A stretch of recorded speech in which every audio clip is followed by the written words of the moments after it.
How's it going, people? Welcome back to the channel. Welcome back to the Loose Cannons podcast, episode 6. We're back. Hit the like button, 1,000 likes nice and early. Make sure you are subscribed to all of that nice stuff. Individual channels are in the description below. We're back. It's another win. There's another game around the corner, and there's another special guest in the building. She knows Arsenal. Jess, I was about to say welcome back to the pod, but welcome to the new pod. We have worked together before. Yeah, thank you for having me. I'm really excited to be here, and we're talking about good things. So Yeah. it's a nice time to be here. Thanks for having me. Levels, Jess. You coming on this podcast. Let me tell you, levels up. Thank you so much for coming on this pod. You know we love you, and you've just taken the pods. We're grateful. Honestly, we're grateful. Good time. No, but I hate you, Jordan. I'll tell you why I hate you. Because every guest now thinks that we're ridiculing them in the first 2 minutes. That's what I was pod. going to say. Who are you dissing? Why would I ridicule Jess? She's dope. You've told every guest that they're level up on the previous the last one. And that's so true. In 7 months' time, Sharky will be our 37th best guest. And then he'll come back on, and then he'll be number one again. What's the problem? Jess is dope. Like, yeah, I can't compliment the guest, no? Yeah, I mean, when she replaced you on Forever that time, everyone wanted her to be the permanent replacement. Yeah, Let's not forget that. I had a nice little run there. Yeah, don't be too good. Don't be too good. To this day, they're still saying, "Hey, just might need to replace Jordan." So you gotta be careful, my guy, before the guests start saying, "I ain't coming on if Jordan's on." And my hands are tied. Well, you know what, Jess? Sod it. We're not glad you're here. I don't want you on the podcast. You're our worst guest ever. Like, what do you have to do? Like, I'm trying to be. I was about to say I'm sorry for saying I hate you, Jordan, because I didn't want to give off bad energy. But now you've got to say all that. It's just like it's carnage. These evening recordings are a mess. Hang on. In short, hi, Jess. Thank you for coming on our podcast, and we'd love to have you here. Of course. I love being here. Thanks, guys. Come on. Go subscribe to Jess, people. She knows Arsenal. Channel link in the description below. And she's always doing stuff. So make sure you go over there and check out our content too. Like I said, it's another win. And like Jess said, it's positive vibes, positive feeling. Unless Jordan tries to throw something in midway through the show, as you know, sometimes he likes to do, to take it into a different direction. Like he has already done this early on in the podcast. The guest. Huh? Let's get into it. Let me get into it. Do you rate GYOKERES now? Yes, usually. Do you rate GYOKERES now? Yeah, we're going straight in, yeah? I'm What's asking. Glock Watch saying? I want to know. Listen, all right. If we go straight in, well, no, we'll not start with Jess. Give the guest a chance to kick off and give. I want you to tell me what Glock Watch. You started Glock Watch. You finished Glock Watch. All right. I think it was his best 45 minutes in an Arsenal shirt. I thought he was brilliant. Everything that I wanted from him, I got. The pass for was it the first, second goal? Bloody hell. Second goal. The second goal. The pass is phenomenal. It's a brilliant pass. He's followed it. He's not just, sat and dwelled on what was a brilliant pass. He's followed it in. He's busted a gut to get into the box. I thought every part of his forward play was good. His hold up play was good. He ran the channels as he always does. He did something that I'm looking for him to do personally, which is he got the first goal, or he got the goal that matters. I need winners. I need equalizers. I need first goals from GYOKERES. I don't need getting the third in a 5-0 win. Lacazette was doing that. We've got players that are done and can do that. I need a guy that can get the goals that make the difference. And for him to get the first goal in what could have been a very difficult, stodgy kind of game against Burnley, I big him up for that. I think the game changed in the second half when he came off, which I think is partly a compliment to him. But I've got theories on that second half we can get to a bit later. But no, Glock Watch, big him up. I'm a fair guy. I don't know if the community thinks I've got some agenda. I want the guy to bang 55 goals. I want to win the Premier League. But Jordan? I can't. No, we're not there. No, we're not there. Yeah, your hands went up, though. What's going on? No, we're not there yet. It's 45 minutes. What are we doing here? But I'll be fair. He had a very, very good game. The game, I think, changed when he came off. And that's what I want. That's what I want from him. Them kind of games that could potentially be banana skins, where you can get a draw. And then before you know it, Liverpool win their game, City win their game, and the lead is cut.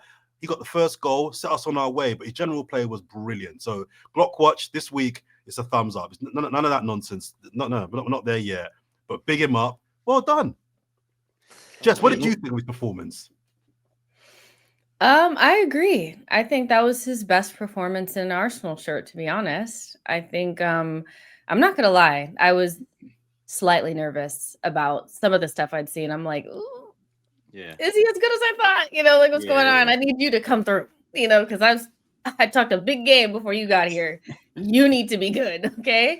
But you know, I just chalked it up to new settings and you know, a higher level. He's playing at a higher level now. There's not as much space. And the things that people were saying weren't great about his game were actually the things that he was good at, but the goals weren't there. That was like the one thing. And he, like you said, he got the early goal and his overall play was really good. He looked faster. I'm not even I'm not trying to fat shame or anything. He needed to lose a couple pounds when he first got here. Yeah. Can I say that? Yeah. We're all thinking it. This channel's heard worse, so we're all right. I was keeping it real. Like he needed to lose just a couple pounds. Okay. But he looked a lot fresher. And I think he also needed that rest midweek because he's been playing every single minute. So he looked great. Hopefully he's not injured for Slavia Prague. Like I know he's had like a little something. But I thought he was really good. And I agree that when he came off, it felt different. So kudos to him. Yeah. It's like he knitted together all his moments in those games where we, as fans that are trying to get behind him, are picking out over the lack of goals.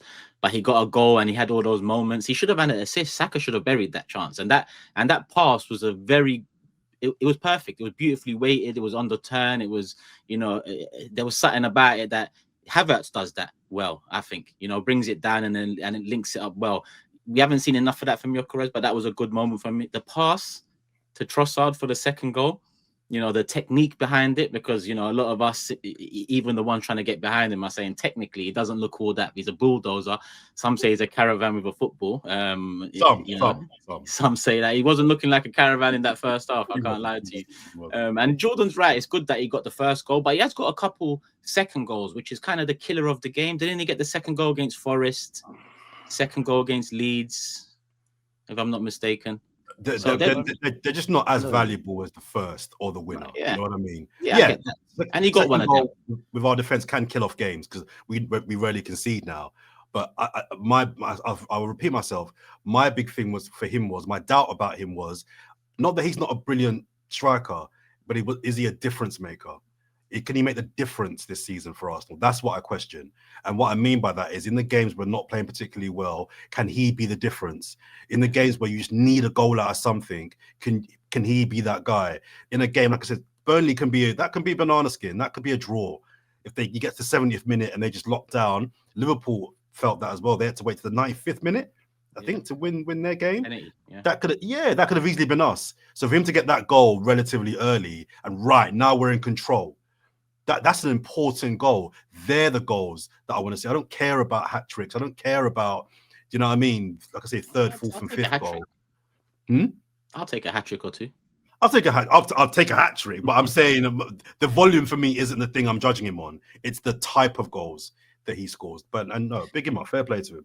Well, I actually think the point you made there, Jordan, that is really true is that, like, this was probably the first and only game in which I felt he was the difference maker. You just used the word difference maker. It's like it felt like Arsenal were playing really well, but GYOKERES was the final piece, whether it be getting the goal from the set piece, but also being that pass. How many times did we fizz it into him and he was just a wall pass for Eze, who then Eze would take the ball and then drive through midfield, or he'd play the ball into Saka. We then see when we're defending a Kyle Walker long throw, it's GYOKERES who's the outlet again, then plays the ball to Trossard. So he was really the difference in that first half, and it's the half in which we scored the goals and won the game. Where I take slight exception to some people's kind of analysis of GYOKERES in that first 45 is when people say like it was his best 45 in Arsenal shirt.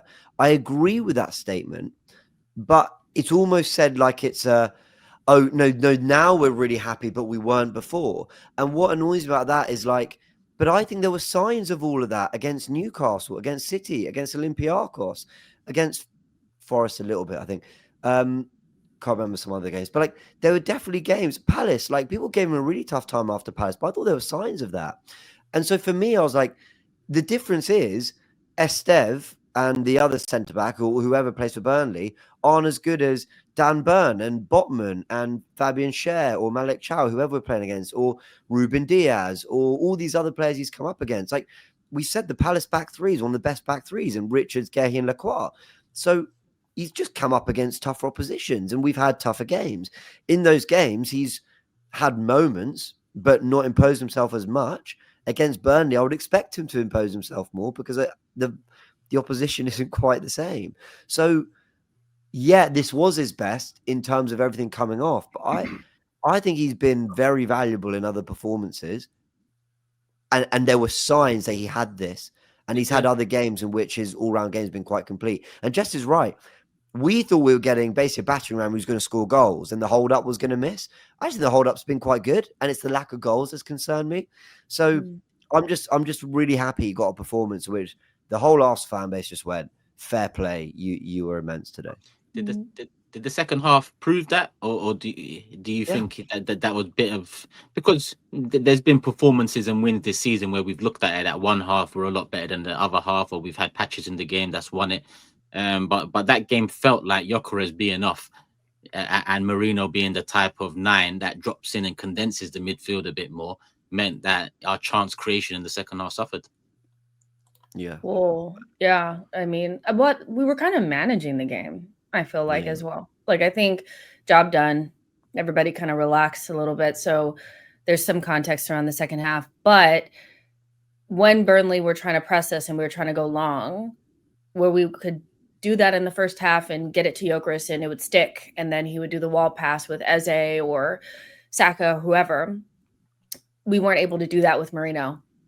Because Marino was doing Marino things. So I think there's context around it, but with him, because, I want to be super positive about GYOKERES as much as I possibly can. I don't want to use the opposition as a reason why, or we were managing. I think just all in all, he had a really good performance and we missed him when he wasn't there. And I'm kind of cool with that.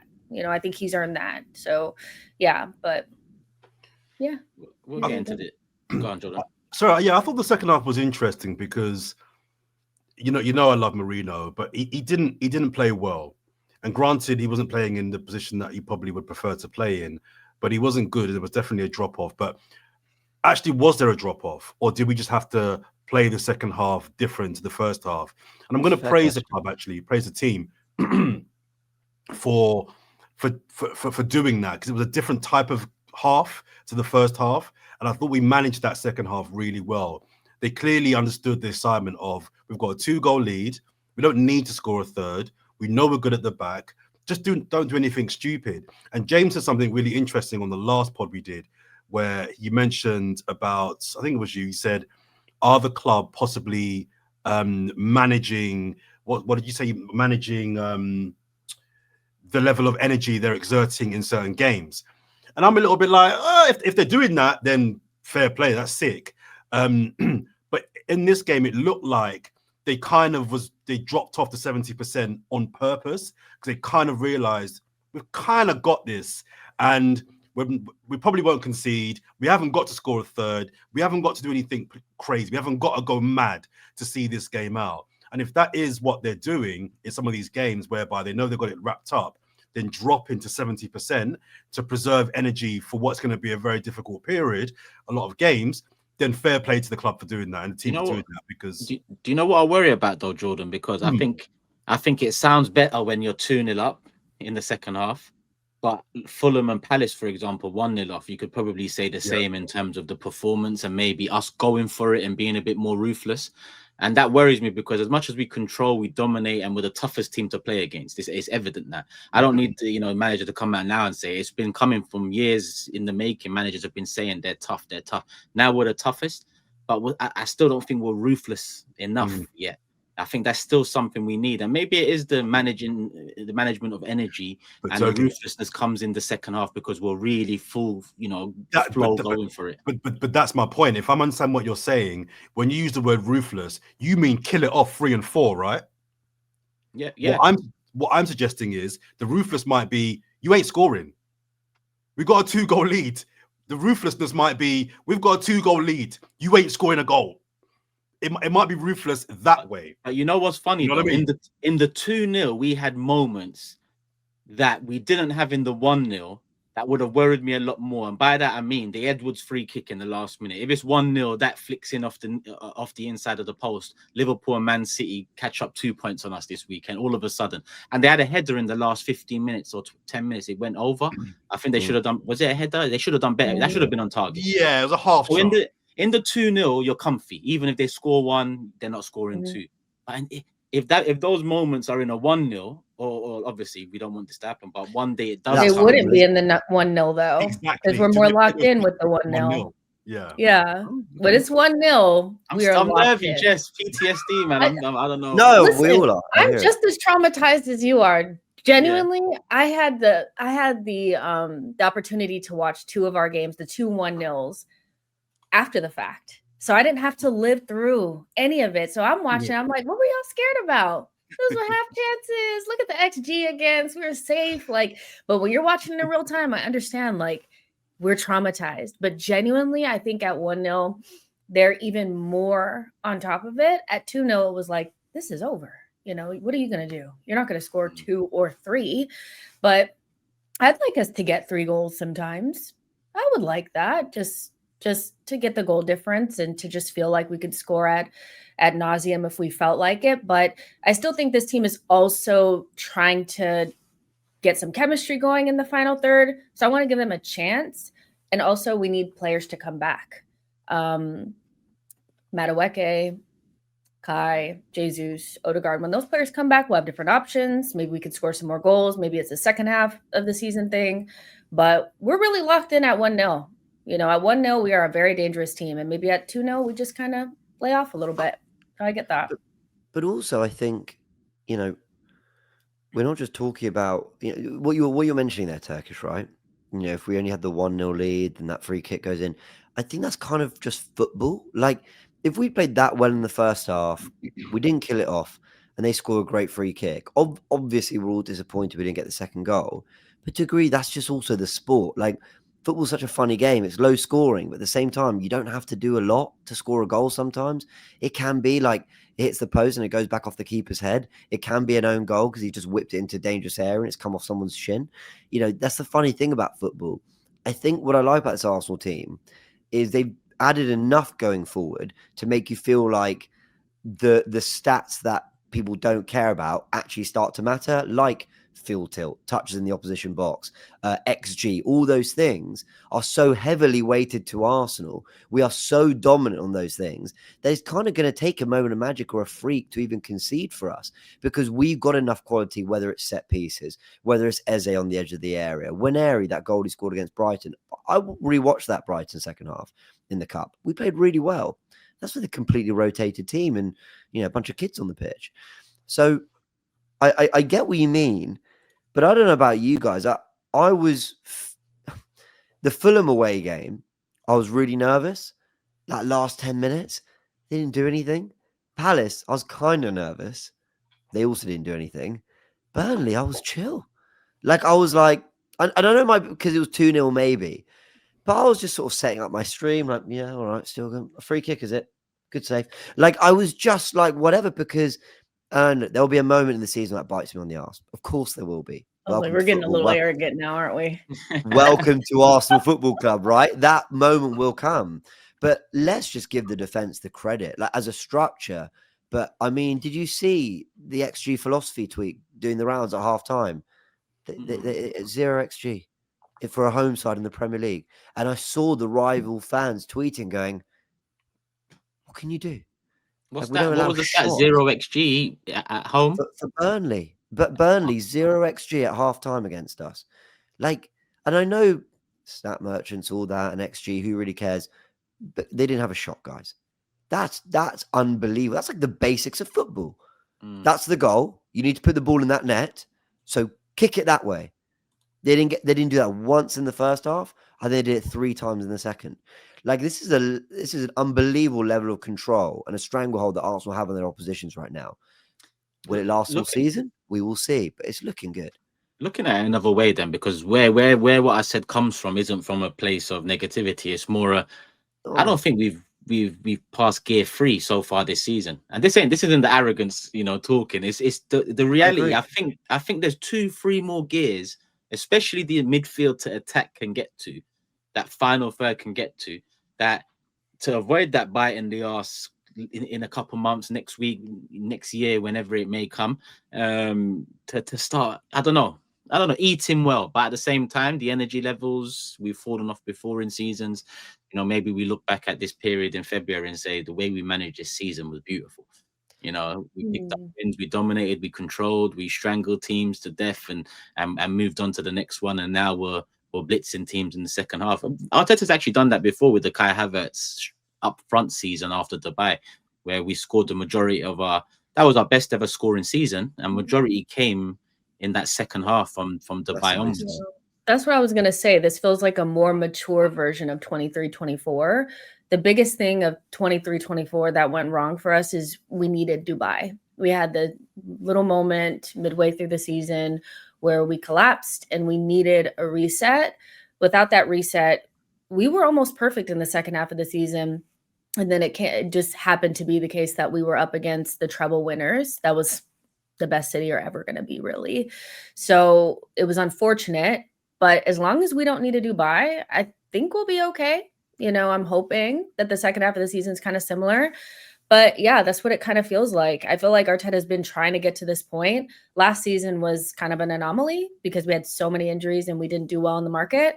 But 2 seasons ago, this is kind of what we were doing. First half of the season, it wasn't our best. It wasn't the most aesthetic, but we weren't conceding. We were getting results. We just messed up and lost like 3 games in a row. As long as we don't do that, it might be all right. And Turkish, you're right. I don't think it's remotely arrogant to say that we're only in gear 3, because you go through the team. I love Timber, what season he's having, but I still believe Ben White offers something different at that side. Calafiori has been sensational this season, but I actually don't think he's got to the level that Lewis Skelly got to last season, in my opinion. But they play it slightly differently.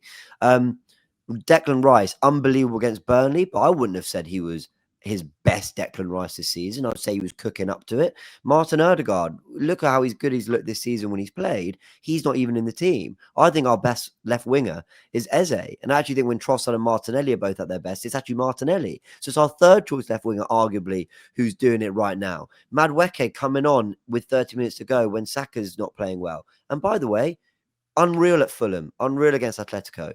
But he's not been himself the last 2-3 games, Bukayo Saka. He's not getting the numbers he normally would. And GYOKERES, we're only just talking about the goals starting to come back for him. So I don't think it's remotely arrogant to say that we're not at our very best, because I think we can see a lot of areas in the team which we're going, well, the collective looks insane. But actually, as individuals, there's still a little bit more. I don't think we've seen the best of Zubimendi yet. And he's starting to go up some levels as well. So I agree with you. I know some rival fans will be watching this going, so you're going to win it all then? That's kind of the natural rebuttal. But look, all I can say is I'm watching the best team in the country right now. And I don't think a lot of our players have got to their best at this current stage. Will Liverpool and City kick into gear? They might. We're talking about the champions. We're talking about Pep and Haaland and all them. They absolutely might. But right now, I'm feeling good about what we're doing. Can I just praise the defense just one more time as well? Because what we're seeing is actually quite crazy. But it's not even just the kind of the clean sheets and all that. It's these guys. I heard somebody, I saw a clip. I think it was from Soccer Saturday. I saw a clip yesterday. I think it was from them. Anyway, I saw a clip somewhere where they were saying, you can see how much the record really means to them, and it's really important to them. I actually don't think that they're defending that way to preserve the record. I think they know the record is there to be preserved and that they want to break the Chelsea record, no doubt. But I don't think that they're defending the way they're defending because they don't want to concede a goal. Sorry, because they don't want to lose the record. I think they're just doing that because they want to just keep clean sheets, period. Yeah. I don't think there's this kind of idea that if Burnley had scored 1 and we won the game 2-1, at 2-1, they would have been defending less vigorously because the record had gone or the run had ended. I think they want to keep clean sheets, period. And if they break the record, that's a bonus. I'm not so sure the record's in their mind. I don't think they're going out thinking, right, we've got to break that record, guys. We can make history. I just think they love defending. And I look at the Liverpool Man United game a couple of weeks ago and the contrast in Liverpool how Liverpool were playing in the last 10 minutes of that game in comparison to our last 10 minutes. Look at how all of our players are tracking back, sprinting, just doing the madness, and we're winning. Liverpool in that game, I think at that point, were actually drawing 1-1. And I was watching a lot of their players kind of ambling towards the ball, kind of jogging back, and they had a chance to win that game. They ended up losing that game. But the contrast from what they were doing, it's got a bit better with Liverpool, granted, but what they were doing to what I'm seeing our players doing is crazy. They're taking it personally. They hate conceding shots. Forget goals. They hate it. I'm seeing sometimes when it's like 3 Arsenal players all going for the head at the same time. Like they really are like, no shots from minute 1 to minute 95. No shots. Do you know what I mean? And I love the fact that Trossard is just as passionate about defending as Gabriel. Saka is just as on it as Saliba. They all are like, no one's getting shots off. It's not happening. It's not happening. We'll let in a goal at some point. Of course we will. But I'm just loving how collectively Arteta's managed to get this team almost like, I don't know if they're trying to bonus or something collectively, but they're not. I'm watching my team in the 87th minute sprinting back. Sprinting. I'm like, bro, chill. Like, the game's done. I love it. The foundation of every great team is 110% effort. Every great team, even the tiki-taka Barcelona, that you'll talk about their fluidity and technical ability and how beautiful they are to watch. Every great team I've seen in my life is built off of this foundation. And I remember when Roy Keane said it's his job about working hard. Modern day football lost a bit of that. The money that's come into the game over the last 15 years, especially how young footballers are getting paid highly. I think some of that love, some of that heart, that fight that you get trying to climb the ladder to get to that financial stability. In any walk of life, once you get it a bit early, it's naturally something is affected. But then it comes to how much do you want to win? You've got the money, you've got your generational wealth now. Do you want to also have that credibility, that stance, that stature in the game where in 20, 50 years, people are comparing you to great players, great teams, top 10s, top 6s, content creators are including you in conversations with some of the best of the 90s and so on. So that mentality, Arteta, that it comes with him, because I remember early on in his Arsenal career, management-wise, he kept on mentioning that. It came from the disconnect with the fans and what the players have to do and the club have to do to win that back, and that is putting in this work first and foremost. Because even if we all, this whole winning everything, we're not going to win it all, but everything we're in, we can win. That's how good we are now. And even if it falls flat on its face again, like it has done, well, it's not acceptable after this long, that's for sure. But you can see the effort these players are putting in. You can see that they deserve trophies now. They deserve that. We can't be hearing, Saka's not world class because he ain't won nothing. What's Rice won since he went to Arsenal? All these silly little arguments that make a world class player now or a great team. And winning trophies does make a great team, but we need to get over the line because they deserve that. Gabriel, best defender in the world at the moment, centre back wise, and he has been for a little while. No, not only defensively, he aided our first goal again. He did. Again. Do you know what I mean? So he's important to us in the opposition box too. Declan Rice, in my opinion, we was going to move on to him anyway because I feel like he deserves a little mention. The set piece again, but the goal, the header, beautiful header, and the overall performance, like James said, I feel like he's coming into his own again. And that's beautiful because we're top of the league by 6 points at this. Our lead is actually extended now because Bournemouth lost to City. So we're 6 points ahead rather than 5 points that it was last time out. But Declan Rice, am I right to move on to him next, or is there someone? Can I just say who else laughed when we scored? Like when the set piece went in, that first goal, I laughed. The ball went in, we scored. I went, oh, you're joking. Like, we are so funny. We're doing it on purpose. It's so funny because they're chronically online as well. They know what we're saying. They love it. They love it too. What are you gonna say, John? On Declan Rice, he's playing so well. I mean, I've always said I think he's best at a 6, right? The ground he covers is just stupid, right? People talk about N'Golo Kante and how he covered so much grass, right? I think Declan Rice genuinely is in that same conversation. We're talking about covering grass for 90 minutes. I don't know if there's anybody in world football that gets across the pitch with the level of discipline, understanding, and athleticism than Declan Rice right now. There's nobody, right? But so I think that's where his best position is personally. But he's operating at such a high level, doing so many different things. I don't know what he is anymore. And it's ironic that the person that I think criticized him quite a bit a couple of years ago for not nailing down a role was Roy Keane. I think said he wants some more goals and he wants some more final third stats from Declan Rice. That's probably the player you can compare him to the most. Roy Keane, for me, wasn't really a 6 or an 8. He was a central midfielder. He could tackle. He had a decent range of passing. He could get up and down the pitch. He had a goal in him. All right, his set pieces wasn't his game. But I don't know if you can box Declan Rice as a 6 or an 8 anymore. I don't know what you guys think he's becoming now, or if he does need to have a disciplined particular role. But the way he's playing right now, I don't know what he is anymore. He's doing everything. I don't think it really matters anymore. I think early on, and I was kind of bad at this too, obsessing over, is he going to play the 6 or the 8? Is he going to play the 6 or the 8? Yes, totally obsessed with it. But as time is going on, he's such a complete midfielder that all I really care about is, are we getting him into the positions for his best qualities to show? Wherever that is on the pitch, I really don't care. And at times you'll see Zubimendi a little bit higher. You'll see Declan a little bit deeper. They just kind of feel it out and it just works for us. And I think Declan is one of our most important players, and he should be, because he's obviously our marquee signing, whatever. But I think he's changed Arsenal in so many ways. He makes us so much more solid. I feel like people almost like minimize everything that he does down to defense, but he's also really vital to what we do going forward too. He's really good at the set pieces. He's really good at those big switches of play to Saka, which we've seen over the last couple of games. And I think he scores really important goals for us. When we were talking about GYOKERES being the difference maker, scoring winners in the early first goals, I think Declan's done quite a bit of that for us, despite him being boxed into this, oh, he just runs around and defends. And that's not what he does. He does so many more things. So Arteta spoke about this in his presser, about the completeness about his game and how much better he's getting at everything.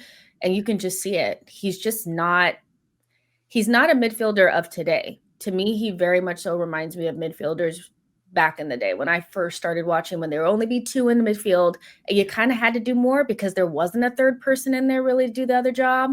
When we had Gilberto and Vieira or whoever, you kind of had to do more than just one thing or be a specialist. And he reminds me of that. And so, yeah, if we do anything this season, it'll be because Declan Rice had an amazing season. I don't think he can have a bad season and we win things. I think he's that important. And so, yeah, he was great against Burnley, but it seems like he's starting to get going. And yeah, I love the player. I think he's fantastic. So, well, I think this is a credit to Arteta as well, because I think what we asked for a little bit less rigidity in Arteta's tactics. Like, I think last season, a lot of us were going, we get it. You invert the left back. Cool. Cool. We got anything else, Mikhail? And we still see a lot of that. But sometimes, and more often, Rice, you talk about whether he's a 6 or an 8, Jordan.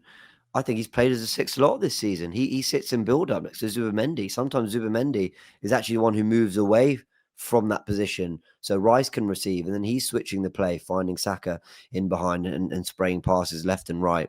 Sometimes he is moving up the pitch. Sometimes he's actually just drifting left a little bit because Calafiori's bombed forward and it's Trossard who's tucked in. And Arsenal you're right, they're using Zubimendi and Rice as kind of pure central midfielders, which is nice to see. But also Eze's playing as more of a pure 10. So there was a moment in the game where I saw Eze standing in the left 8, Zubimendi in the right 8, and then Rice at the 6. And I was going, wow, this is really fluid. And it took me back to something. I've mentioned it a few times, I've been doing these rewatches on the Canon with Rohan, who really enjoys the tactical side of the game. And he compared the tactical style to PSG's tactical style, where he was saying Ruiz, Neves, and Vitinha, you watch them, all of them can play up the pitch, all of them can play in the 6, all of them can kind of pull wide. And has Arteta moved more towards that, where he's basically telling Zubimendi, Rice, Eze, or Odegaard, listen, you can all Marino, whoever it is, you can all pick up these positions. You're all good enough. You just need to make sure that each one is picking up one role at a time. So it's really interesting watching, Declan Rice and Zubimendi in that game against Burnley and Eze actually, because they were all having an impact in loads of different areas of the pitch. And I really enjoyed it. I still think our attacking football can go up levels, but the fluidity is definitely there positionally. I think if we can get that midfield three really cohesive, that wins the league for us. So the defense is a unit, and the options I have no issues with now. Like, I'm confident that whatever configuration of back four is good enough to be the bedrock of a title-winning team. If we can get the three midfield, because I don't think the three are completely cohesive yet. I think we've seen whatever combination you want to go with, Rice, Zubimendi, Eze, Rice, Zubimendi, Odegaard, have really good games individually. I still don't think as a threesome, whatever three you want to pick, I'm still not convinced, but I'm still not. I don't think it's working yet, right? Yeah. If we can get that midfield three working, that wins the league. That's whether it's Odegaard or Eza or whoever with Zubimendi and Rice. If those three can really start cooking, that for me wins the league for us. We're not there yet, but if we can get that combination of Rice, Zubimendi, whoever, really working in tandem, I don't think we can be stopped. I'm not going to dwell on this because there's nothing to dwell on really. But firstly, it's a shame that Odegaard got injured after a couple of his best cameos and performances for maybe over a year, in my opinion. When you look at the Bilbao, Odegaard. I think, as much as we've spoken about GYOKERES, his best 45, I think his first 45 against Bilbao was kind of reminiscent of the one he just had with Odegaard feeding him through a few times. Was it Bilbao? Olympiacos.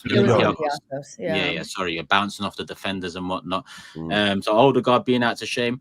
This is what I'm not going to dwell on. Eze, he hasn't grasped the role yet, and I think Ranieri came on, and I actually think Ranieri in the second half, he had his moments. I think he spun a couple of people in the middle and ran at the defense a bit more than Odegaard did in the longer time he had. And I know we're going to move on to Prague, but that's why I change it up a little bit for Prague. I always saw as a central player, and I'm not here saying I'm giving up on it, but I also think Ranieri over the last couple cameos performances, I think he deserves a go in that 10 position too. And let's not forget that a lot of the talk and the contract stuff this summer was off the back of he wants to play centrally too, or Arteta sees him as a central player. So I think Ranieri's done enough to knock on that 10 door now and enter against Prague. But I think Eze as well, I'm not far from that. In moments, Eze gives us something that no other player can give us in moments, but Trossard in a different way. I think those two are moments players over a 90 minutes. Sorry to keep cutting you, because that is the thing. First of all, I don't think Ranieri's earned a start yet. I don't think he's ready yet. I think League Cup and some sub appearances in the league, and I don't want to see him in the starting 11 just yet. But with Eza, I was thinking the same thing. Like 10 or so games in now, I'm not completely blown away by Eza yet, and he has been more often than not playing central where we want to see him play. But then I thought to myself, actually, maybe the issue is our expectations of what he can do at Arsenal. So in the Palace team, he was playing transition football because Palace don't have the ball a lot of the time. So he's getting the ball on the half turn, on the halfway line, running at defenders. In an Arsenal team, that's not going to happen. Most teams are sitting back behind us. And I just wonder if rather than, we're not going to get the Palace Eza, we're going to get the Eza, I think, that scored the goal against Palace, which what I mean by that is, you said it, moments. I think, how many pods did we do, guys, where we said the difference between Arsenal and City and Liverpool is De Bruyne and Salah, match winners. They'll be in a mere game, but they've got two players that can just do something. Wow. They didn't deserve that draw, but they got it, or the win. I think Eza's going to be that guy. I don't think Eza's going to dominate games for us. I could be wrong, and I kind of hope I am wrong, but I don't think we're going to see the Palace Eza. I think we're going to get a guy that in certain games where you just need a little bit of magic, he does that. I don't think there'll be many games where Eza's the best player on the pitch, but he'll be the only player on the pitch at times where we're looking to him to just do something, just beat two men, top corner. Wow. Where'd that come from? Palace game was the perfect example. I mean, that's the example. That moment, there's a few players that could probably score that, but he's one of the few that he managed it. Jess, I think you wanted to say something. Sorry, Jess. Sorry. Yeah, I was just gonna say that, like, that position is high touch position to me in the way that it's been played in the past. With Odegaard in that position, he's always on the ball. Eze is a low touch player. He's very much like a vibes guy, and so I think there's several things with him and GYOKERES in particular. I think because of how highly regarded they were at their past clubs and what they had done in that last year, both in completely different ways, I think people expected both of them to arrive at Arsenal and just go together. But they are having a crash course in what it's like playing for Arsenal. It's totally different than the places that they've been. And I think Eze is I think we're playing that position differently. So I don't even think we should expect it to look like what Odegaard does or anything like it. Like we were saying before, like it feels like Rice and Zubamidi play in like almost like a double pivot. And Eze just does his thing, which is fine. That's not how we play with Odegaard. But it's just a different vibe, and it's just going to be like that, and he just has to get used to it. But it's nice to have different options. I think it's good to have players that are completely different, that can play the same position in a completely different way. I think there's room for both Odegaard and Eze at times. I think there's times where one will be better than the other, and Ethan will get his time. Ethan is a fantastic young player, and every time he comes on the pitch, I think he shows that for the most part.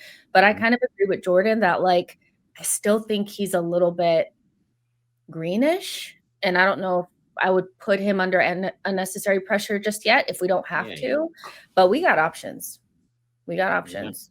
So I think we're in a good place.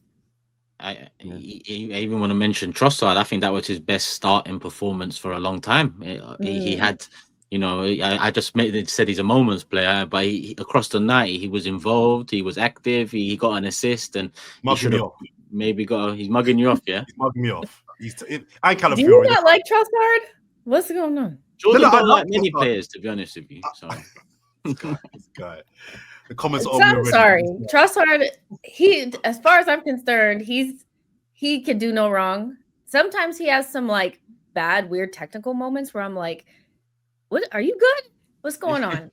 But outside of that, for a squad guy, yeah, perfect. Let's be serious. Perfect. He's actually really good for a squad guy. A lot of people would love to have a Trossard in their team. I don't know why people don't like him. I don't get it. I like him, but for the reasons you just said, I think he's the ultimate and the perfect squad player. My stance on Trossard, like Calafiori, is I don't think they should be starting for Arsenal. Who? You could make a case. Calafiori.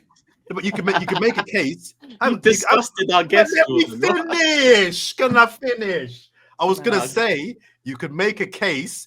They might be our two best. Well, Gabriel aside, our two best players this season. So I'm saying they're mugging me off because I'm the one that was saying I don't think Calafiori is a reliable, consistent left back. He's doing a job there, but I don't want to see him there. He's been brilliant at left back. And Trossard, I've constantly said I don't want to see him in our starting 11. I want to see him as a squad man who can come on and change a game. But I don't know who said it earlier on. I disagree. Of the three left options we've had this season, I think he's been the best. I said I think all at their best he'd be behind Eze and Martinelli for me, but yeah, I hear you. Well, like on paper, yeah. Like on paper, yeah. But yeah. I think performance-wise, he's been the best on the left of the three. So I'm an honest guy. I don't mind being wrong. I don't mind. Do you know what I mean? Getting mugged off. I'm here for it. The Calafiori has thrown me somewhat. But that's right. Let me be clear. My stance was he's not a left back. He was doing a job at left back. So I was thinking to myself, having a centre back starting at left back consistently, that's not the one. But he's doing the job. So again, I'm humble. I can literally our life, Jordan, and it's been this way for a long time. Almost everybody is a center back that plays fullback for Arsenal. Everyone on the pitch is a centre back. And hopefully in 2 months or maybe less than 2 months, Jordan says that exact same speech with GYOKERES as the name in for Calafiori. He's got to do much more than 2 months ago, I was saying he can't lead the line, and now look at me. But we'll be there, people. The only low mentioned before, GYOKERES come off at halftime, but Zubamendi also came off. It's another match where two players, it's not just one player, two players have come off with what seems like knocks or, I think proportionate. They both apparently said, I'm feeling something. And I think Arteta was like, right, come on. I don't think they were injured. I think they both had like, they were knocks and they requested to come off apparently. And so If you don't mind, I'm just gonna. So the Gooniverse podcast is out today as well with Shiroi, and it had to be done. Thank you for 60,000 subscribers, by the way, everyone. Hey, come on, big up, man. Thank you very much. Thank you.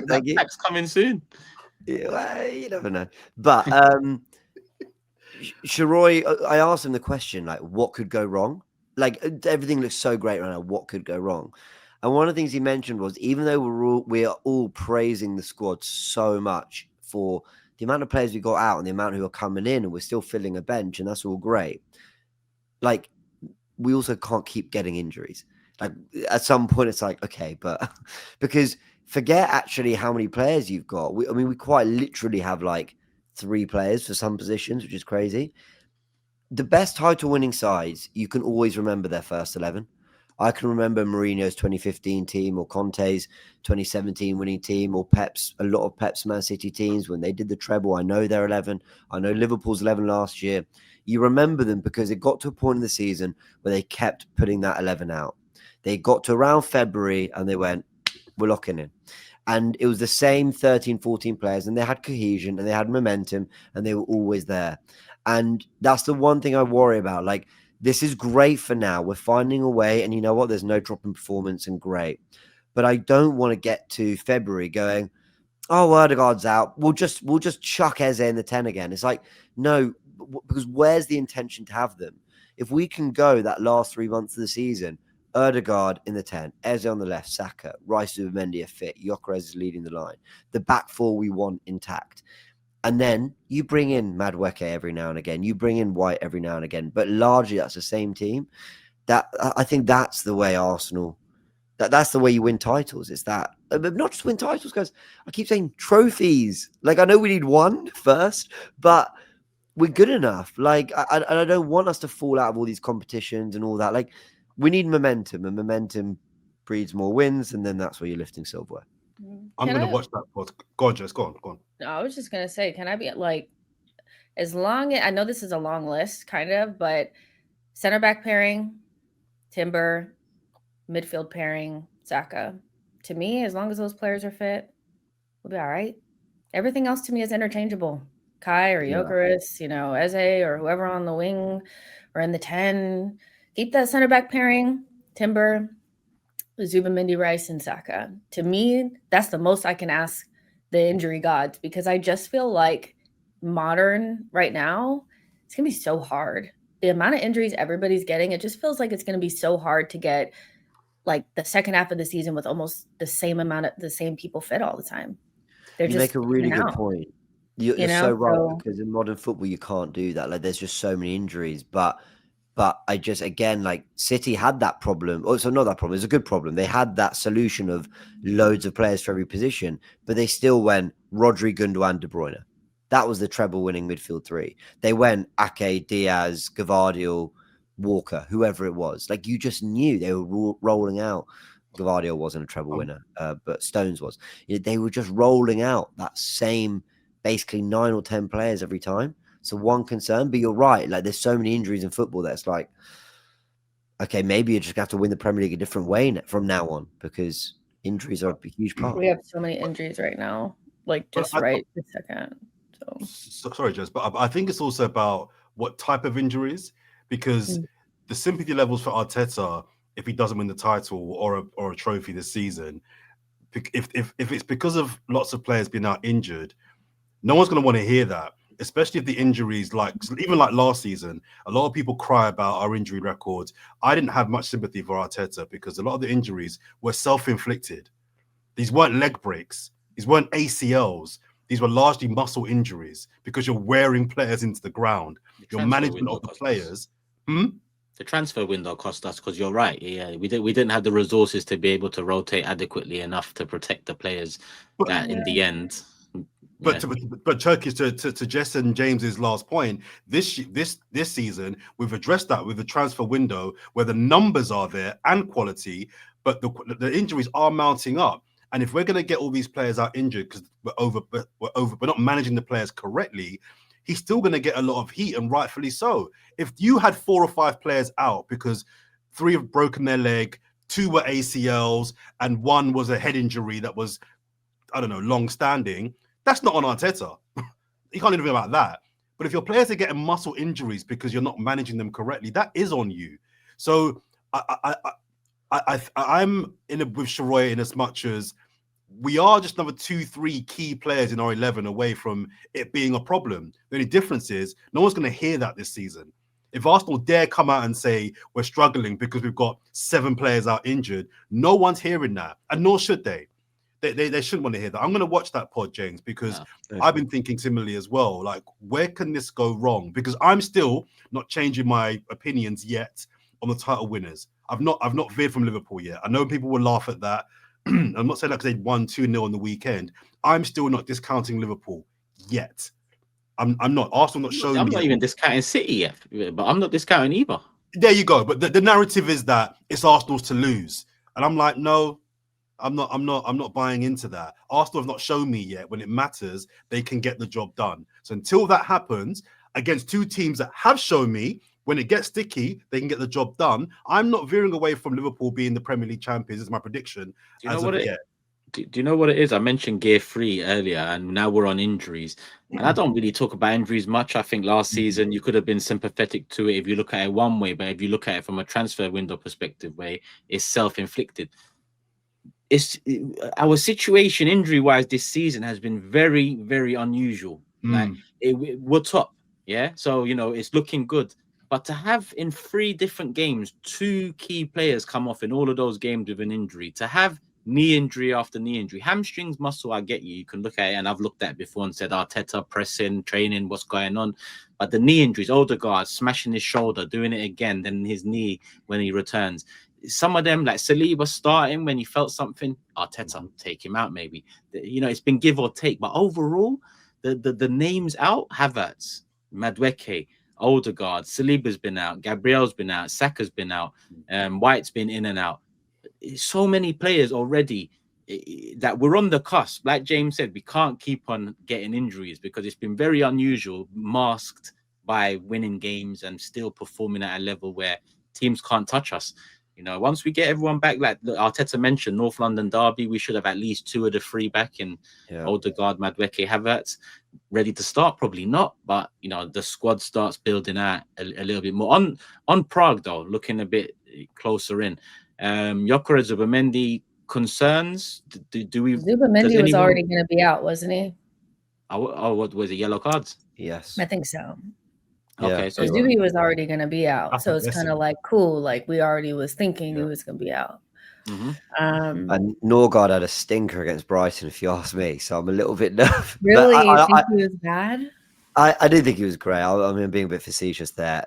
We're going to need a level up in the Champions League. I think he's a good player. I genuinely like the player. I like the signing, but we're going to need a level up on the Brighton. The problem with Norgard is he hasn't played any minutes really, so he really has been like a ghost the entire time, to be honest. And you couldn't have picked a player that was more different than Zubimendi in style, I feel. I think with him, he's more of like a traditional kind of number 6, when Zubi's more of like a modern 6. So how do you deal with that with Rice? Does that work? How are you going to manage that? So it's Prague, but I want to see how we deal with it now, just in case something happens. Just in case, because Norgard's the guy coming in. This is not Jorginho. Jorginho, I'd be like, we're good to go. This is Norgard. He's much different. So I don't know. I think you're right, and I actually think I don't think Norgard's as good as Jorginho, but I think Norgard can get to what Jorginho ended up doing, in that he was a functional, contributing player to the squad. But it took Jorginho a little while to kind of get up to speed. So I think you're totally right. Get him those minutes in those games now, because of all of our squad players, I can't think of many that have had as little minutes as Norgard. So we're going to need to get him involved at some point soon, because you're right. We are going to need him. Maybe not until the second half of the season. We are going to need him. And I can't quite also place where his best position in this team is. I know for Brentford where he was most effective, but in this team, I can't quite think where best to deploy him yet. So I agree. Get him in these games in the Champions League whereby we can probably afford to kind of experiment a little bit in this Champions League game. Do it now. Might as well. They've drawn to Atalanta. They've drawn to Bodo Glimt and got beat 3-0 by Inter in Milan. So they've got 2 points so far. But let's do a mock lineup between ourselves. Any shock inclusions? I don't really want to see Marino and Rice. So whatever way that we can avoid that combo, I'm still traumatized. I've seen the stats.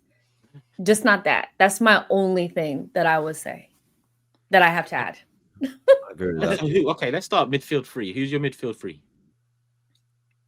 Norgard, Rice, Eze? Is that okay? Y'all think? Yeah, it's a free. Yeah, Norgard, Eze. Norgard, Rice, Eze. James? I would do the same, but I wanted Waneri, but I think 2 changes to the midfield would be a bit too much. So I'll go Norgard, Rice, Eze. If Zubimendi was there, I would have gone for Waneri. Jordan, anything different? No, I'll probably go with that. I'll go Marino up top.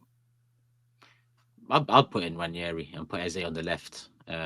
In my opinion, just to give Ranieri a start. I think he deserves against the team. Listen, I know away in Prague is not an easy away trip, but it's a game we should have possession in. It's a game he should have the ball in and around the box, and he can produce in and around the box. So yeah, I'd put Ranieri with Norgard and Rice.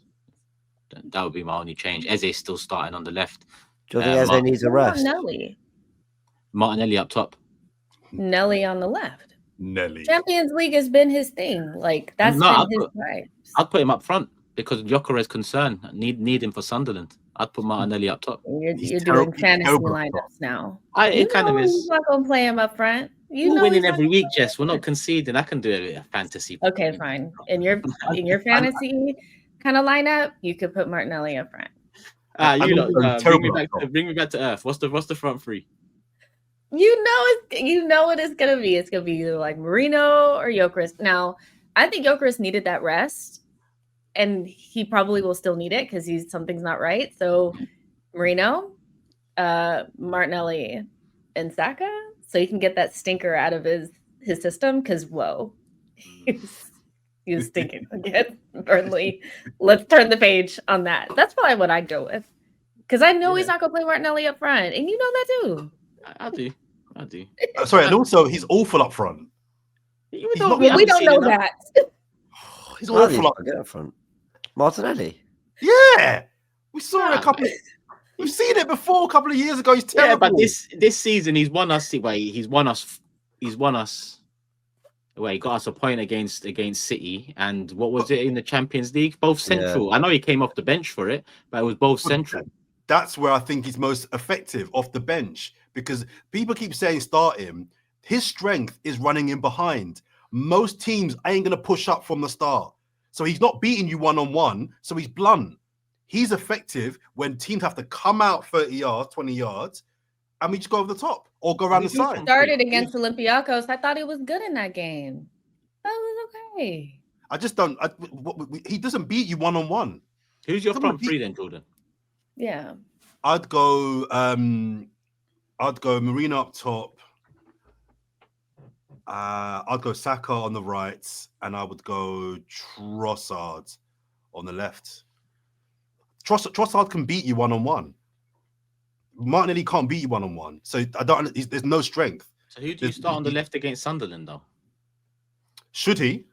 No, because I'd take Trossard out because I feel like, he's playing a lot of minutes, and I guess he's going to start against Sunderland. He's been our starting left winger in the last few Premier League games. So would you not risk him, but a bit of rotation? I mean, it's 10, 13 games, it's, It's Martinelli in the champ, Trossard in the Prem.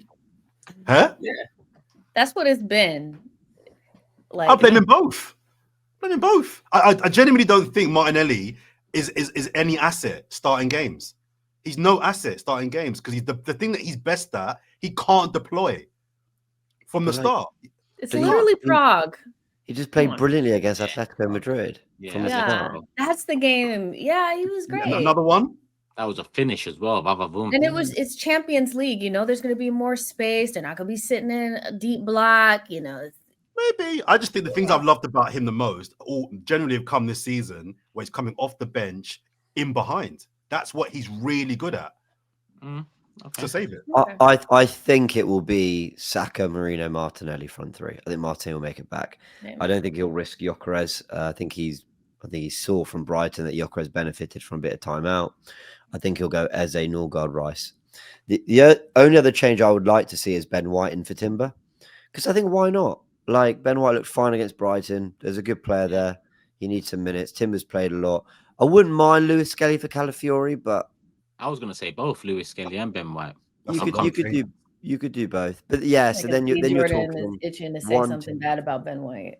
You see him, Jess, innit? Yeah. I don't know. Your face twitched. We said something in your face. What, do you think I hate all my players? Like, what's going on? No. Who's doing? I wouldn't start Ben White, but I've got nothing against him. I just don't see why he would start him. Yeah, but Timber, for Timber, it hasn't been 10 games. It's been 65 games now. That okay. I was more thinking of rotating the left back again and bringing Lewis Skelly in. But I wouldn't be mad if Ben White started. But from what we're saying here, we're making like 6 changes, 5-6 changes. That's half the team. We talk. Well, what's the point in talking big of the squad and the depth and all that if we're not comfy enough to make changes? I mean, we put ourselves in that position to, I guess. It's Slavia Prague. They ain't won a game. We ain't conceded a goal. I mean, this is what it looks like. It's one of those. We have to take advantage of it. Like, this is one of those ones where we're like, they're not the best. Let's try it. Like, right. I mean, we've won our first 3 games, so if you're gonna take a gamble, this is probably the game to take a gamble on. Yeah, but yeah. All right, cool. Let us know yours in the comments, people. Thoughts on the lineup, who you'd risk, who you won't risk, who you'd put in, and everything else in between that we've discussed off the back of the latest win. But yeah, moving on to Prague, let's make some predictions. Jess, special guest, let's start with you. What do you think the score's going to be? 2-0 Arsenal. 2-0. James? I think there'll be a weird slip. 1-1. Okay. Jordan? Goalless draw. Goalless draw. Really? I'm kind of shocked. I think there'll be quite a few changes. I think we'll look a little bit off our natural rhythm. I think with the changes, I'm still confident. I don't know when I surpassed you lot from the dark side to this side. That's right, Turkish. Because I'm Jess, trying to are you seeing it? Like, last time we talked, it was me that was you was looking at me like, what's wrong with this guy? Now it's these guys. But I heard you guys were dooming Burnley. That's what I heard on the streets. That somebody was dooming Burnley. This was going to be a slip. Or Brighton, it was, I think. I went 4. What do you mean, Jordan? I went 4-0 Arsenal. Somebody was dooming it. That's what I was hearing. I went hard for Arsenal, and even then, I'm still getting shots. To be fair, Brighton, I did say we'd win on pens. Oh no, I went for Brighton. I went for a defeat against Brighton. Yeah, that was a one. Yeah, the streets were saying you were dooming Brighton, and I was like, no way. Yeah. There's no way. So now I see. I'll go 2-0. I'll go same as Jess, 2-0. So we got 2 wins, 2 draws predicted. All right, cool. Let's wrap it up. Comments of the day, Jordan, James, you've got yours. Yeah, some good comments, Jordan. Before I get into mine, Jordan, I know. Are you all right? Like, I know sitting down for the past hour was quite intense. So you just took a water break. I just saw you. Do you need more? Because we can have a water break. It's hot. We got jokes. Jess, do you know the context? No. Well, hang on. Let's get some order. Let's get some order to proceedings first of all. Amenya got some love from the last pod. So there was lots of comments on his appearance. So big up Amenya for coming on the last pod. There was some mocking of my maths in a few of the the comments on the last one, which we'll just gloss past. But the thing is, anyway, I can't be bothered. Right now, in regards to people talking about rest and on the bench, I stand by it. The whole process is not a rest. All right, sitting down versus running. Obviously, you're using less energy sitting down, but the whole match day experience, if you're part of it, that's not a rest. How is that a rest? It's not a rest. So for me, it's silly. And there was some cheeky bastard. Hang on, there was some cheeky bugger that was like, "Oh no, Salah was on the bench." No, he wasn't. He was on the bench behind the bench because he was not part of the matchday squad. So don't try it. Don't try it. So wait, nah, you've lost me here. Because they've done, whether he's on the bench or the bench after the bench, they've done the same thing in the night. They've walked the same. Up at 6 p.m. right in his clothes, casual. He was not part of the match day experience. Nah, you basically, Jess. The point is, are you really getting a rest if you still have to rock up, put the kit on, do a warm up, like do the warm down, be a part of the tactics? Then you're still getting a rest because you're not playing the actual game. That's the hardest part. No, but I can't be a fraud because I low-key agreed with Jordan. I got your point. The call time for players to be to report is probably about lunchtime, maybe mid-afternoon. That's not a rest. If you're at home and you're not part of the matchday squad, that's different. You are resting. Your day is yours. If you are still part of the matchday itinerary, how is that a rest? I actually get his point. I get his point, but I mean, he means more mentally rested. I mean both. But he's not saying that. Over the 2 shows, he's never said mentally resting. He keeps on saying it like it's physical, and there is no physical exertion. No, I get what I know where you're going with this, but I can't fully jump on. Come on, Jess, help me out. Help me out, Jess. Come on. Well, good. I don't think Kepa is under any amount of stress playing no minutes, chilling, just doing the little warm-ups with Raya. That ain't rest to me. Raya's been resting all season. Your shin pads, your little armband, whatever it is, your little ankle tape. You know what I mean? And a 5-hour drive to Burnley. There you go. I mean, that's. When did they go Burnley? Saturday. Well, guess what? A day before, they got 350k, 250k, 170k in their account. That's rest, bro. They're mentally rested with that in their account, and they're physically resting on the bench. It's not like they're driving the car either. Let's be real. That's they're chilling. I didn't say I wouldn't take the deal. I mean, I would do it. Yeah, I'm not complaining about it. Yeah. I would love to be a bench warmer on a Prem side. So would I. Yeah. Well, did you hear about that PSG goalkeeper? He was the 3rd choice for 10, 15 years or something. He made 6 appearances. Yeah. Or so, it was something I'm making up. It was something like that. I think, what a life. Live in Paris. Amazing. Get paid by PSG. Win all these trophies. James, my man Scott Carson was at City for longer, played less games, and got more trophies. Downside is living in Manchester. But come on. Well, I could suffer that. Every fan of ours who lives in Manchester. So thanks, my friend. I know you're acting like London ain't hit rock bottom at this moment as well, mate. Yeah, true. The UK is finished at this moment, but listen, my comment falls in line with everything we talked about. Samuel said Jordan is like that family member you lock in the room when guests are around. Love for the love. So rude. It's so rude. It's my birthday as well. It's so rude. It's my birthday today. Is it? And today I'm getting abuse. What? I'm getting hate. It's your birthday right now. Of all the crew, you'd be showing me a little bit of compassion and love. Well, I didn't know it was your birthday. Today's my birthday. What, 2nd of November? Birthday. Which I found out is the same day as Caicedo. 2nd of November? Yeah. I thought your birthday was tomorrow. I got 3rd of November in my calendar. All right. Well, happy birthday, brother. Thank you, brother. I didn't have your birthday in my calendar. Yeah, happy birthday, mate. Brilliant. That's one. No, happy birthday, seriously. Everyone in the comments, send your favorite Jordan moment. No, don't do that. Wish him a very happy birthday. 4 comments next week. Your favorite Jordan quotes with a happy birthday message, people. Let us know yours in the comment section. The best 3 comments of the day next week. Got one nicely expensive. This jumper cost £400. Now I'm not that guy normally. I don't spend a lot of money on this, but this was my birthday jumper. It looks quality. It looks nice. What is it? Cashmere or something? Very nice. Like it. I've ruined my trousers. Cashmere. But yeah. Is it cashmere? Yeah. It's not Jordan cashmere, but it's like the next grade down. So what are you? The big it's the big 4-2, baby. 4-2, mad. Come on, big up, up, man. Touring. Yeah. Come on. Happy birthday. So when you said, could we push the pod back an hour because I'm at a birthday meal with my mum and brother? Yeah. Is that what you said? You meant your birthday meal, like that for you? Yeah. Well, why didn't you? But let us know. You said a birthday meal. When you get to my age, birthdays aren't really. I'm there. I'm 37. I have a B-day dinner with my mum and my bro tonight. Well, there's me thinking this guy. It's like, Yeah, I was thinking, last minute, I got a message just now. I wasn't listen doing now. anything. I was watching reality TV. I was like, sure, whatever time. Cool. Thank you, Jess.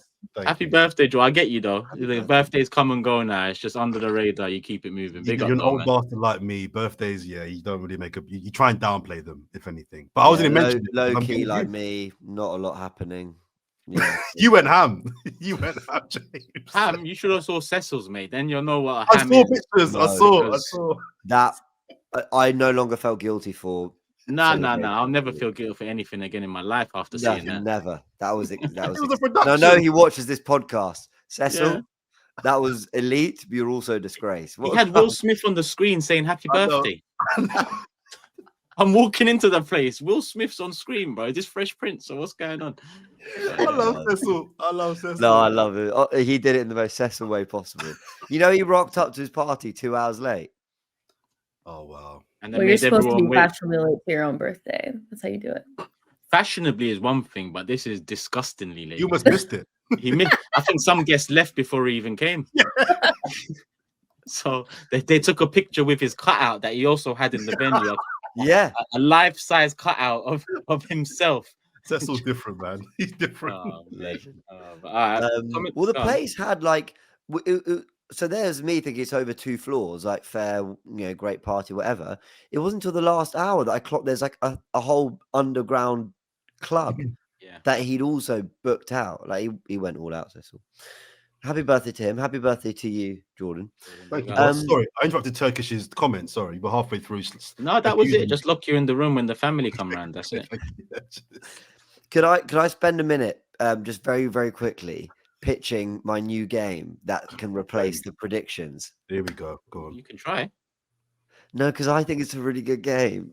I mean, I listened to the voice now, and it's like fantasy Premier League. The point system is going to be who's going to do the maths for that every week. No, but I'm thinking we can keep it simple. Okay, fine. Jess, you're impartial. You can tell us what you think of it, and everyone in the comments let us know.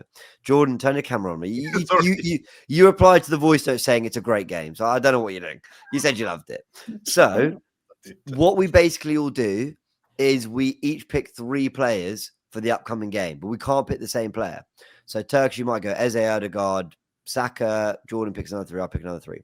And we get 5 points if they score, 3 points if they get an assist, 1 point if they start, -2 points if they get a yellow card, and -4 points if they get a red card. Or own goal. That's it. Huh? I like that.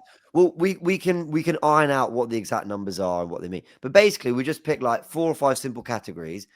And we're picking, hoping that they do the good things and not the bad things. But then I actually don't think it'll be that quick to add up. No, I like it. I play fantasy. The only thing is picking who gets to go first every week, because you'd have to switch it. Because we'd rotate. Maybe we do the previous method, Jess, where it was the last on the table goes first, but you only pick one at a time. So 1, 1, 1, 2, 2, 2, 3, 3, 3, maybe. And I like that way. And to be honest, Jess, with our striker, normally you'd think the first person would pick the striker. But with our striker, I'm picking Gabriel before I'm picking GYOKERES. So yeah, of course. Exactly. Of course. You do that. Gabriel and Declan Rice, these guys are getting picked before the forwards. Let's be serious. I put GYOKERES in my team this week and he bagged the goal. So thank you very much. It worked for me on fantasy. But no, James, it's a good idea. We'll iron it out. International break is next week.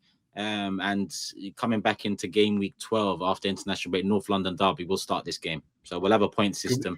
We'll let people know on the screen the weighting of each points and whatnot, and then Jordan will interrupt me again. Sorry. Go on. Sorry. No. I'm interrupted. I'm done. I'm furious. I was going to say, and send us your suggestions for names. That's for the game. And if you think the game's terrible, just tell us that too, so we don't play it. And before you actually do comments of the day, James, you're a disgrace as well. I know I am. What did I do? What's he done that? You haven't been doing chapters, so I've been up till 5 a.m. doing chapters for the last 2 shows. But thank you very much for the game idea. And No, you're absolutely right. So I was like, Turkish, let me give you a hand, man. I'll do chapters. and I think the first episode I did it, I forgot till 40 minutes in. So I told him to basically watch the first 40 minutes back. And then last time I forgot. So I haven't bothered for this either. So no problem, man. No problem. I'm up till 5 in the morning. No problem. No, appreciate it, man. Thank you, bro. And love for the love. Love for the love. What's your comments then? What's going on? Have you got one, James? Yeah, I read it. Oh yes, Jordan. I just got a couple. First of all, big up Saeed. He was showing me some love in the comments. Go and subscribe to Saeed's channel. Big up Saeed, always. There was one comment. This is so rude as well. Like, let's get liking, hyping, and commenting on Jordan's lack of ball knowledge. It's got 400 thumbs up. Yeah, John Daly. John Daly is back to you. Didn't say hello to him and Jack, so there you go, man. Oh, 400 likes. He tweeted me. He tweeted me because I called you out for forgetting him. Me? Yeah, do you remember a couple of weeks ago? Yeah. Yeah. John's active, man. He's been a supporter of our channels and what we're doing for a long time. So Fun, David, man. And then the last one I've got made me chuckle. Good afternoon, everyone. Jordan used to get suspended from school for his bad breath. I tried to help him out with breath mints every now and then, but clearly it doesn't work. Please do not make fun of him about this matter. He is clearly still very hurt by this past experience. The guy's name, right? The guy's actual name, let me find it. His actual YouTube name.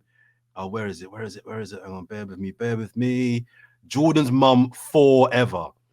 This guy's handle his name's Jordan's Mum Forever. With love, Jordan's mum. People got too much time on their hands, you know.